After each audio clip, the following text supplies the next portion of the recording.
utziko diogu hitz egiteri? Ba noski, eta zerbait sortuko dugu? Bai, venga, guazen. Aurrera!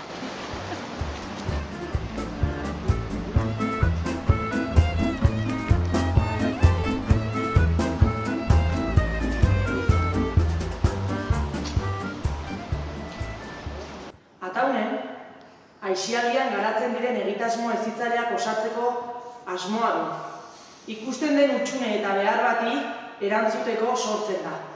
Egun, Ataunen dauden eskaintzen osagarri bat gehiago izatea nahi dugu. Sorkuntza, arte eta kultura eskaintza izango da. Herritar guztientzat izango dela.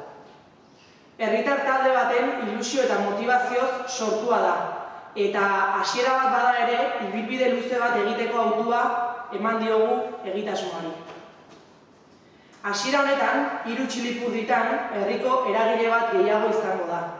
Irabazi asmorik gabeko mugimendua, 3 txilipurditan.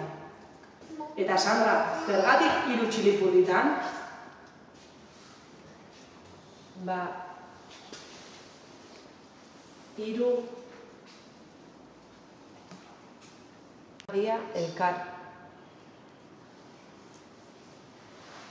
elkarrekin. Umek, gaztek eta helduk. Sorkuntza, kultura eta arte mugimendua.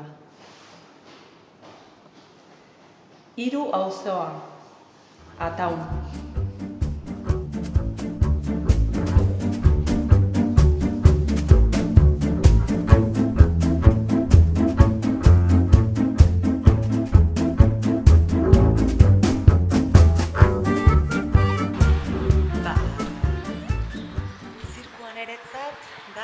Espresabide modu bat, erabiltzen duna gorputz osua, eta hitzak erabili gabe, badakazu espresatzea zure sentimenduak edo zu borrokatu nahi duzun hori, ez?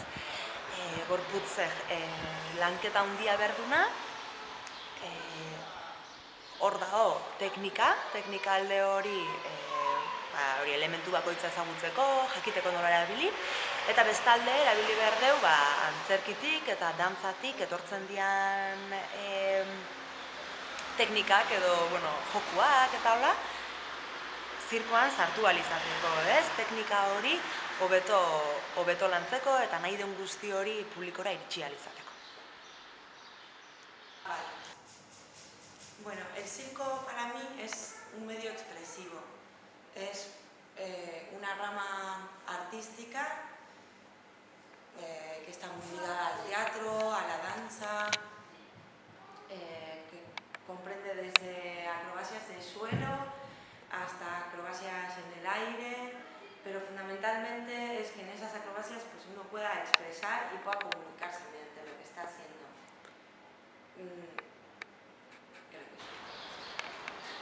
Zeratik apuntatu bertzeaten? Oso ondo pasatuko dugu, ariketa fisikoa egingo dugu pixkat, eta ikasiko dugu gauza ezberdinak.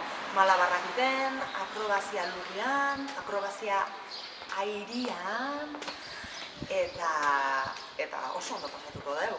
Virginia eta ni oso jatorrak gea eta eharki biliko dugu.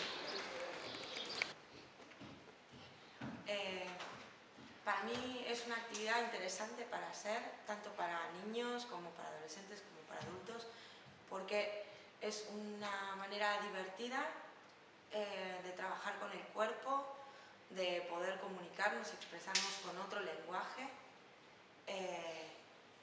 desde poder jugar en los elementos aéreos, como en el trapecio, la tela o el aro, como también poder jugar en el suelo.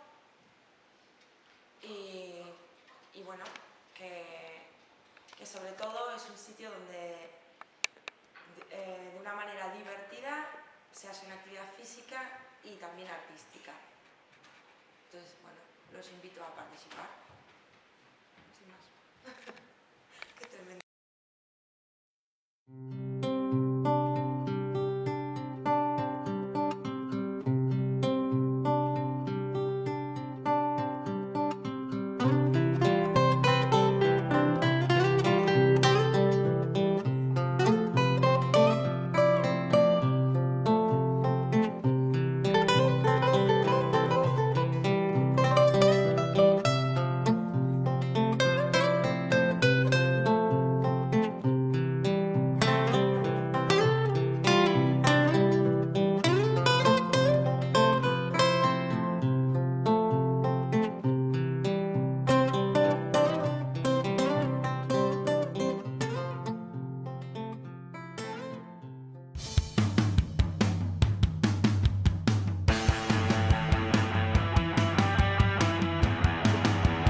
Antzerkia niretzako da, eskuartean ezer izan gabe, magia egitea.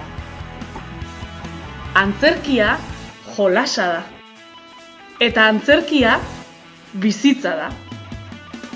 Antzerkia bizitzarekin jolastea da. Antzerkia barruko korapiloak askatzea da! Eta soinean daramatzagun kipula kapak kentzea. Tarteka, zoriontsu sentitzea eta zoriontsu egitea. Bide berriak aurkitzea eta bestela biziko ez genituzkeen milaka pertsonaien bizitzak bizitzeko aukera izatea. Niretzat antzerkia goxotasuna da. Eta ausardia! Sekretuen topalekua. Eta garrasien biltokia!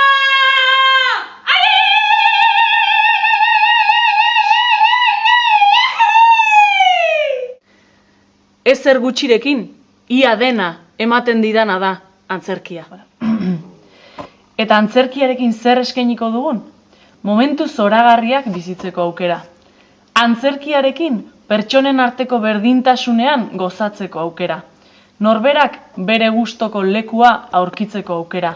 Eta bizitzarako baliagarriak izango zaizkizuen erramintak eskuratzeko aukera.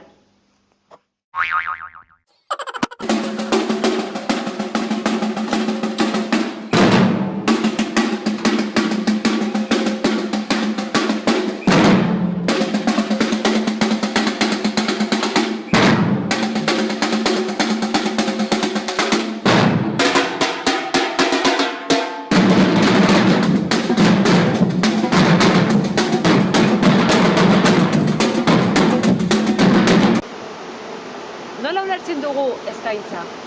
Egun eskaintza bada proposatzen duguna. Herrian ez dagoen aukera bat sortzea. Eta herrian garatuko den eskaintza bat. Herrian garatua herritarrentzat.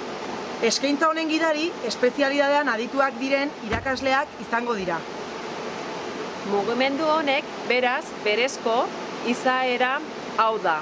Parte hartzea, oinarrituko den elkarren arteko transmisioa. Auzolana. Herrian, belaunaldiz belaunaldi transmititzen joango den dinamika bat. Beraz, gaur egun eskaintza dena etorkizunean ez da eskaintza izango. Herritarrek sortutako izaera dun mugimendu bat baizik.